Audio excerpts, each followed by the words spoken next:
This is so good. I just saw a post about eliminating fear, and they think it's a conversation. Fear isn't a thought.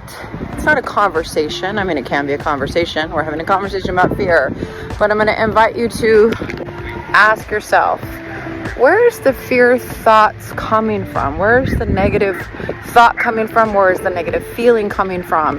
It could be from inside of you, but you are a beautiful being of light. You're having a human experience. You think you're something you're not protected in your body.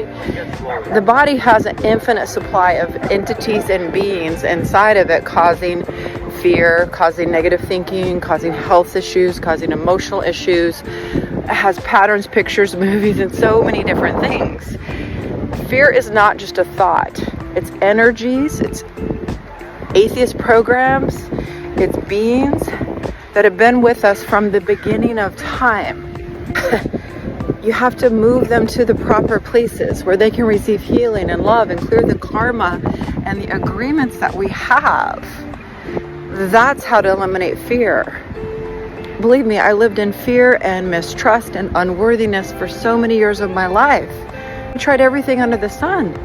I started practicing yoga, meditation, philosophy. I did so many things from the time I was 21 years old. I wanted to feel different. It wasn't until I figured out this piece that I finally started to have changes within myself and in my life.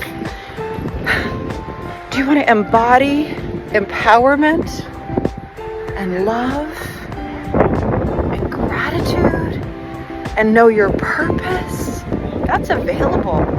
But I promise you, it's not just a conversation. You, my dear, are an energetic being. Your mind is energy, your heart, body, your emotions, you have an aura, your bodies, lifetimes. The beings have been with us for lifetimes.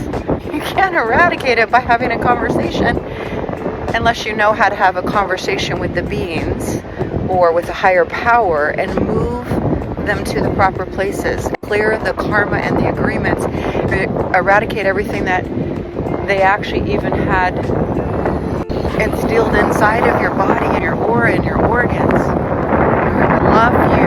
I hope this helps. If somebody's telling you you can clear fear out by just having a conversation, and you're not clearing it out and you don't feel different, there's a reason. I love you. Love you. You're loved. You're blessed. You're beautiful. You're more powerful than any fear, for sure.